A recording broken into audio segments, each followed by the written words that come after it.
Oitavo ano, tudo bem? Professora Bia aqui. Pessoal, eu tô gravando esse vídeo pra explicar um pouquinho efetivamente sobre a Revolução Francesa, já que vocês já estão fazendo exercícios, estudando os textos faz um tempinho, então eu tentei fazer uma videoaula pra esclarecer alguns pontos, tirar alguma dúvida de vocês, tá bom? Vamos lá. Pra gente falar de Revolução Francesa, pessoal, a gente tem que falar um pouquinho dos antecedentes. O vídeo antigo que eu gravei aqui já fala um pouquinho como era a França usando as peças de xadrez, vocês lembram? Então eu vou retomar um pouquinho disso daí, tá? Não vou usar a analogia do xadrez nesse vídeo, mas vai servir para vocês entenderem como era a França antes da Revolução, tá? Antes da Revolução, a França era um país absolutista, ou seja, o rei, ele tinha plenos poderes, era apoiado pela igreja, ele era visto como uma figura de Deus na Terra, escolhido por Deus para governar aquele local. Certo? Então ele tinha muitos privilégios, plenos poderes, podia fazer o que quiser, podia fazer as leis, podia inventar novos impostos, ele fazia o que dava na telha, certo? A sociedade francesa era dividida em 3 estados, tá? Então era dividida em 3 grandes classes sociais. Então primeiro era o clero, a igreja católica, todos aqueles que fazem parte da igreja católica. O segundo estado, a nobreza, então o rei, a família do rei, pessoas que trabalham na corte, pessoas que têm títulos de nobreza, e alguns burgueses também, que eles compravam o título de nobreza. Então essa nobreza recebe o nome de nobreza de toga, eles compraram esse título, tá certo? E o terceiro estado, que era o que tinha maior número de pessoas, né, fazia parte dele a burguesia, os comerciantes e os camponeses, tá? Lembrem-se, a França ela era um país agrário naquele momento, formado em grande maioria por trabalhadores. Tá bom? Alguns agravantes aconteceram, né? Além da postura do rei, excessivamente cheio de privilégios, né? A França passou por alguns problemas sérios, alguns agravantes. Primeiro, houve uma forte inflação. Inflação, pessoal, é o aumento exagerado de preços. Tá? Acho que vocês lembram quando teve uma inflação do tomate, do feijão aqui no nosso país, que a gente conversou até em sala de aula em algum momento, né?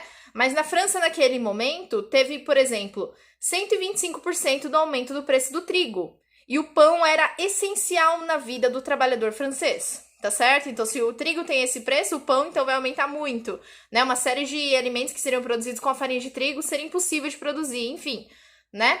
As condições de vida eram extremamente precárias, eles passavam muita dificuldade, né?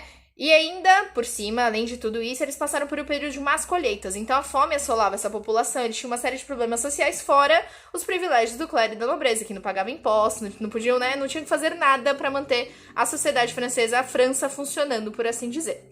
Tá bom? O rei naquela época era o Luís XVI. Então, ciente desse cenário, ele resolveu tomar uma atitude. Ele fez uma convocação, ele convocou os Estados Gerais. O que são os Estados Gerais? Era uma assembleia que eles iam reunir as pessoas para propor soluções para o que estava acontecendo na França naquele momento. Porém, quando ele fez isso, as votações não seriam por pessoas. Elas seriam feitas pelos estados. Então, por exemplo, o clero e a nobreza, o primeiro e o segundo estado, defendem os mesmos interesses. Os camponeses burgueses defendem outros, eles querem melhores condições de vida, certo? Mas o voto era por estado. Vou dar um exemplo. Vocês, oitavo D, teriam um voto, certo? Vocês seriam os camponeses, os burgueses, vocês teriam voto. Mas o oitavo A e o oitavo B, que eles estão ali juntinhos, defendem os mesmos interesses, eles teriam votos também. E eles seriam a maioria, porque eles estão defendendo aqueles mesmos interesses. Então, o voto da nobreza e o voto do clero teria mais peso do que o voto dos burgueses e camponeses, certo? Isso acabou favorecendo, então, o primeiro e o segundo estado, certo? Depois disso, vendo que não mudou a situação e o pessoal ficou extremamente revoltado, eles fizeram uma Assembleia Nacional Constituinte. Pessoal, então, a Assembleia é uma reunião pública nacional. Eu já falei do conceito de nação para vocês. E Constituinte se refere à Constituição, a criar um sistema novo de leis, tá certo? Então, eles queriam fazer uma nova Constituição, um conjunto de leis, para tentar limitar um pouco o poder do primeiro e do segundo estado, já que eles que governavam, eles que tinham privilégios.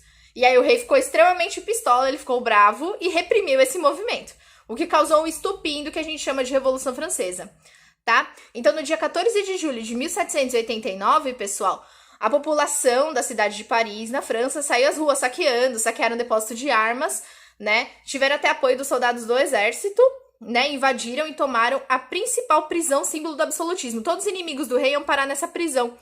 Essa prisão chama-se Bastilha. Então, o marco da Revolução Francesa é a queda da Bastilha, a invasão da prisão da Bastilha, tá certo? Então, era como se fosse o absolutismo caindo naquele momento, tá certo? E no campo, os camponeses se revoltaram contra os seus senhores por melhores condições, certo? Então, nesse clima de inflamação que se iniciou, né, a Revolução Francesa, beleza? Então, vamos lá. O lema da Revolução Francesa, então, pensemos. O lema da Revolução Francesa é liberdade, igualdade e fraternidade. Lembram-se que o terceiro estado era formado por burgueses e camponeses? Então, tecnicamente, esse estado que fez a revolução, esse estado que desejava mudanças? Pensem comigo. Os burgueses tinham um interesse, eles queriam aumentar a sua riqueza, os camponeses tinham outro interesse, mas nesse momento eles se juntaram. Usando a analogia do xadrez, é como se os peões pretos se juntassem aos peões brancos, certo? Então, seguindo essa lógica, usando esse lema, eles fizeram um documento que foi dominado pela burguesia, a Declaração dos Direitos do Homem e do Cidadão, o qual vocês fizeram uma atividade, né, a respeito. Se vocês pensarem bem, pessoal, esse documento, essa carta, ela foi feita pela burguesia. Então, assim, é um momento que eles não estavam junto todos os peõezinhos. Então a burguesia falou, olha, parça, você já me ajudou, então dá licencinha que eu vou tomar a frente desse processo aqui, eu vou fazer esse daqui por nós. Por nós burgueses, vocês camponeses já ajudaram, então belezinha, fiquem aí, pra lá, certo? Então sabe aquele amigo traíra seu, aquele parça seu que vai te ajudar? Não ajudou muita coisa não, mas enfim, né? Então eles fizeram esse documento, pessoal. Numa atividade que vocês fizeram, cita muito essa coisa da igualdade, da fraternidade, da liberdade, porém, jamais no documento é falado sobre igualdade social. Então tem essa divisão clara. Apesar de eles estarem juntos no começo da Revolução, os burgueses vão tomar esse processo, então eles vão separar a classe social, certo? Então eles não têm essa preocupação e depois a gente vai conversar direitinho sobre isso, tá bom? Então aconteceu em 1792 o que a gente chama de monarquia constitucional. O que é isso? Mantinha o rei, só que o rei não poderia ter poderes absolutos, ele seria vetado, assim, podado pela Constituição, então ele teria que obedecer à Constituição também, certo? Os principais pontos dessa monarquia constitucional. O rei continuaria governando, mas não com plenos poderes, tá? Então ele não pode mandar em tudo do que ele quer, igual ao absolutismo. Eles prezavam a igualdade jurídica de todos os cidadãos franceses. Lembrando, é igualdade social, tá? Não é eu tenho a mesma coisa, você tem o mesmo direito de ter o que eu tenho. Não é assim, tá? Você não vai ter a mesma coisa que eu tenho porque eu sou burguesa, eu sou uma classe superior. Ele tá falando de igualdade jurídica, igualdade perante a lei, tá certo? Completa liberdade de produção e de comércio, proibição de greve de trabalhadores, ou seja, o que vai desagradar os camponeses, os trabalhadores no geral, tá certo? Eles pregam também a liberdade de crença religiosa e a separação entre Estado e a religião. Isso tem um nome, eu quero que vocês guardem isso para todo o sempre. O nome dessa separação entre a igreja e o Estado é Estado laico, tá certo? Por exemplo, nosso país, pelo menos pela lei, ele é um Estado laico. A religião não se mistura com o Estado, eles são órgãos separados, tá certo? Instituições separadas, tá bom? Isso chama-se Estado laico. E outra, já que a burguesia tomou a frente desse processo, ela instituiu o que a gente chama de voto censitário. Prestem muita atenção no que é o voto censitário, pessoal. O voto censitário é por quantidade de riqueza. Então, por exemplo, você só pode votar se você tiver acima de limite X de riqueza, tá? Então, olha, você tem 50% de riqueza, você não pode votar, mas se você tiver 100, você pode, tá? Então, é pelo nível de riqueza, tá bom? Então, eles fizeram uma monarquia constitucional, tomaram a frente nesse processo, tá? Fizeram essa constituição com esses principais pontos e o rei ficou pistola, mais pistola do que ele já estava. Ele não aceitou perder o poder, ele não aceitou essa constituição que vetava ele de tomar as medidas. Então, ele chamou alguns amiguinhos, certo? Alguns países. Ele fez contatos com reis da Áustria e da Prússia. Pessoal, a Prússia não é a Rússia, tá? São países diferentes, pelo amor de Deus. A Prússia é o nome antigo da Alemanha, antes da Alemanha se unificar, tá certo? Então era Prússia. Então Luís XVI, ele chamou o rei da Áustria, o rei da Prússia e falou, ó, invade a França aí e toma o poder de novo pra mim, porque o negócio tá muito louco aqui, eu tô, né, minha batata está assando, não sei o que fazer, certo? E aí o que acontece? Tem os trabalhadores, tanto do campo quanto os trabalhadores da cidade. Os trabalhadores da cidade, eles recebem um nome especial, né? É sans-culottes. Eu não sei se pronunciei da maneira correta, porque meu francês não é essas coisas, mas é sans-culottes, enfim. Esse termo significa sem calças, mas não significa que eles andavam pelados. É por vestes que eles usavam eram diferentes, no sentido de não era a mesma roupa que a burguesia, a nobreza usavam. tá? E eles eram trabalhadores urbanos, pessoal, eles eram artesãos, pequenos proprietários, eles participaram protestando sobre essa Constituição, o alto custo de vida, pelo fim do voto censitário, porque eles também queriam participar, e mais participação política, tá? Esses sans-culottes, eles ficaram muito famosos porque eles eram trabalhadores de Paris, certo? Em 1791, o Luís XVI foi preso acusado de traição por fazer os amiguinhos invadirem a França, certo?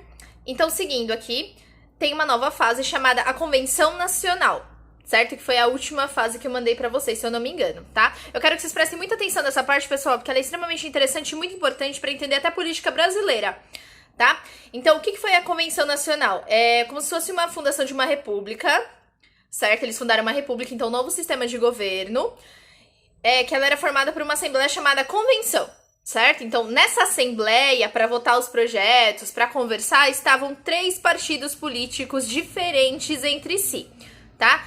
Lembrando, quem participava desse processo político é a burguesia. Vocês lembram que eu falei no começo do vídeo? Ela se aliou aos camponeses, viu que ela tinha ganhado um espaço, porque a burguesia sempre sonhou em ter poder político, eles tinham poder financeiro, mas não poder político, se aliou aos camponeses. Quando viu que deu certo, ela se separou dos camponeses e começou a cuidar dos seus próprios interesses, tá, pessoal? Então, esses partidos que eu vou falar pra vocês são partidos de burgueses, tá bom? Mas cada um defende uma ideia diferente, beleza? Então, vamos lá. O primeiro partido político que aparece aqui são os girondinos, tá? Os girondinos são a alta burguesia. Então, eles pretendem garantir a propriedade privada, o desenvolvimento dos negócios, tá? E impedir que as classes mais populares fizessem parte do processo revolucionário, tá? Impedisse que chegassem coisas boas, né? Benefícios para a classe trabalhadora, certo? O segundo partido são os jacobinos. Tá? Os jacobinos, eles representam a pequena e a média burguesia. Eles defendem o voto para todos, né? O sufrágio universal, o voto para todos, e a participação popular, certo? Então, eles eram uma classe um pouco mais sensível ao que os trabalhadores pediam, as reivindicações dos trabalhadores, certo? Tanto que os sans-culottes, eles eram mais próximos dos jacobinos, né? Para representar seus interesses. O grupo do Pântano é aquele famoso centro. São os representantes da alta e da média burguesia, que eles não tinham um ponto de vista definido. Então, uma hora eles estavam com os girondinos, outra hora eles estavam com os jacobinos, uma hora eles estavam no meio termo, tá certo? E interessante que eu falei centro, porque na política brasileira se tornou bastante comum, principalmente agora, dividir os partidos políticos entre partidos de direita, partidos de esquerda e partidos de centro. Obviamente, isso daí é mais complicado de entender. Não tem só partido de esquerda, tem extrema esquerda, tem extrema direita, tá? Mas tem o partido de centro e coisas que existem ainda atualmente, mas é graças à Revolução Francesa, pessoal. Por quê? Os girondinos, eles sentavam-se à direita do parlamento, lembrem-se, girondinos, alta burguesia. Os jacobinos se sentavam à esquerda do parlamento, certo? E o partido do Pântano, o grupo do Pântano, se sentava ao centro. Ou seja, a concepção de esquerda e direita política vem aí da Revolução Francesa, dessa fase da Convenção Nacional, certo? Então, aí que surge o conceito de direita e esquerda, tanto política brasileira quanto a política de outros locais, certo? O rei Luís XVI, que estava preso, como eu citei pra vocês, ele foi morto, guilhotinado. Então, a pena capital desse período, a pena de morte desse período era a guilhotina, certo? Então, guarda essa informação com vocês, tá? Ele foi guilhotinado em 21 de janeiro de 1793, certo? Sua esposa, Maria Antonieta, ela foi guilhotinada em outubro daquele mesmo ano, certo? Tinha uma coisa mística dos reis, né? Não sei se vocês já ouviram a expressão de falar, o rei tem sangue azul, fulano tem sangue azul, aquela família tem sangue azul. Quando o rei foi guilhotinado, ele não era o representante de Deus na Terra, de acordo com o absolutismo, ele tinha uma coisa diferente. Quando ele foi guilhotinado, todo mundo viu que o sangue era igual, ele era uma pessoa igual, todo mundo falou, Depois que a família real, né, o rei e a rainha foram assassinados, houveram reações internas, tanto na França, com, né, os apoiadores da monarquia, os nobres, né, os sobreviventes, quanto externamente. Então, países vizinhos, a Áustria, a Prússia, a Espanha, a Holanda, a Inglaterra, eles ficaram em choque com a execução do rei, com medo que a revolução se espalhasse por toda a Europa. Né? Imagina, um rei foi guilhotinado, o rei que era antigamente representante de Deus na Terra foi guilhotinado. E nós, e agora? Já pensou se isso chega até aqui? Certo? Então, com medo que isso se espalhasse pela Europa inteira, esses reinos todos que eu falei pra vocês, então a Áustria, a Prússia, a Espanha, a Holanda e a Inglaterra, eles se uniram, né, fizeram uma aliança militar chamada Primeira Coligação, certo? Enquanto isso, na França, eles fizeram uma coisa chamada Comitê de Salvação Pública, certo? Para manter controle do exército, da política interna. E um tribunal revolucionário. Então, todos aqueles ditos traidores, eles seriam, certo? Vamos lá. Nesse tribunal, nesse momento, se destaca uma figura chamada Maximilien Robespierre, certo? Então, Robespierre, ele se destaca muito porque ele era chefe de governo dos jacobinos. Os jacobinos, eles vão começar a tomar a frente do poder nesse momento, certo? Acontece o seguinte, para conter essa crise financeira, esses problemas que a França enfrentava, esse Comitê de Salvação Pública, ele tomou algumas medidas. Por exemplo, ele distribuiu terra dos nobres entre os milhares de camponeses, aboliu a escravidão nas colônias, e isso teve influência direta depois num processo de independência do Haiti, que era uma colônia francesa que ficava aqui na América, tá? Depois a gente vai falar sobre isso direitinho. Ele tornou o ensino primário obrigatório e gratuito para todos, coisa que era praticamente impossível, certo? E ele tabelou, ou seja, estabeleceu um limite de preço para os produtos de primeira necessidade. Então, por exemplo, os produtos estavam subindo diariamente. Ele falou, não, a partir de agora os produtos vão custar até esse valor. Então, até esse valor pode custar, acima disso, não. E, dividindo as terras, ele estabeleceu o que nós chamamos de reforma agrária. Ou seja, é uma possibilidade de ter uma divisão de terra mais igualitária para todos, né? Que todos tivessem acesso à terra. Essa medida, obviamente, ela vai desagradar os girondinos, certo? Então, vai ficar essa tensão entre jacobinos e girondinos. Vai ter esse embate direto. E isso vai piorar quando um líder jacobino chamado Jean-Paul Marat, ele é assassinado por uma mulher que era ligada aos girondinos. Então, os girondinos escolheram uma mulher que ela acabou assassinando esse cara. Tem um quadro que eu postei no blog pra vocês que retrata este acontecimento, né? O rapaz que pintou esse quadro, ele era amigo pessoal do Jean-Paul Marat.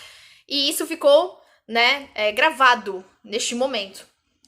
Vendo que um dos seus principais líderes foram assassinados, né? O seu principal líder, um dos seus principais líderes foi assassinado. Os jacobinos ficaram em choque e eles se resolveram radicalizar isso daí. Falou, beleza, então vocês mataram um componente do meu partido. Então, beleza, quero ver quem vai mexer com a gente agora, certo? Os jacobinos radicalizaram o processo, eles ficaram com medo, né? Imagina, você tá fazendo política e o seu principal líder é morto porque desagradou o outro partido. Enfim, cada pessoa que ousasse ameaçar os jacobinos era considerada traidora da revolução, ela era imediatamente guilhotinada sem julgamento. Tamanho medo, tamanha pressão que esse assassinato causou, certo? Esse período da guilhotina sem julgamento, que qualquer pessoa poderia ser condenada à guilhotina sem julgamento, sem nada, é conhecido como fase do terror. Então a guilhotina se tornou um símbolo de medo, e fala, ó, o que vai acontecer com você, certo? É um símbolo deste período. E calcula-se que mais ou menos 42 mil pessoas foram mortas nesse período sendo guilhotinadas. Devido a essa radicalização toda, os jacobinos perderam desse apoio popular, certo? O que vai causar uma reviravolta na história aí nesse momento. E aí chega a próxima parte da nossa história, mais uma fase da Revolução Francesa chamada o Diretório. Os girondinos, eles deram um golpe de estado chamado Golpe de 9 de Thermidor. Ou seja, os jacobinos saíram do poder e os girondinos tomaram o poder. O Robespierre, ele acabou sendo guilhotinado assim como outros líderes jacobinos nesse momento. Então, ele não tinha radicalizado a revolução, mandou guilhotinar todo mundo, então ele acabou sendo guilhotinado também, certo? Como os girondinos tomaram poder, todas aquelas medidas que eu falei que os jacobinos tinham feito, eles tiraram algumas coisas que eles fizeram. Então, por exemplo, eles votaram com o voto censitário, mantiveram a república, e eles confiaram o governo deles a um diretório composto por 5 deputados, certo? Os jacobinos não aceitaram isso, os monarquistas muito menos, né? Os monarquistas tentaram colocar um irmão do rei, do antigo rei que tinha morrido, tentar ele no poder e não deu certo, né? Os jacobinos atacavam os girondinos através de clubes, jornais, de matérias, né? E o governo dos girondinos, ele acabou fechando a imprensa e falando, olha, quem começar com a palhaçada de publicar contra o nosso governo vai ser expulso do país. E nesse caos todo, nessa briga entre girondinos, jacobinos e monarquistas, eles pensaram, os girondinos pensaram, olha, a gente precisa de uma figura forte, uma figura que seja respeitada para colocar ordem nessa bagaça. E aí eles pensaram em um general que era bastante conhecido, respeitado pela burguesia, pelos militares, um carinha chamado Napoleão Bonaparte. Napoleão Bonaparte, então, apoiado pela burguesia, certo, e pelos militares, no dia 10 de novembro de 1799, ele dá um golpe de estado, o golpe de 18 de Brumário, certo? E toma o poder da França nesse momento. Então, a partir desse momento, começa o que a gente chama de Era Napoleônica na França, tá? E aí eu vou tentar gravar um outro vídeo especificamente apenas sobre o Napoleão Bonaparte, porque essa história é sensacional, tá certo? Pessoal, espero que vocês tenham entendido. Qualquer dúvida, vocês falem comigo, seja por rede social, seja aqui no YouTube, no blog, assim por diante. Espero que tenha ficado claro pra vocês e ajude você a fazer o exercício e a compreender um pouquinho sobre a Revolução Francesa. Espero ver vocês logo. Tchau, tchau!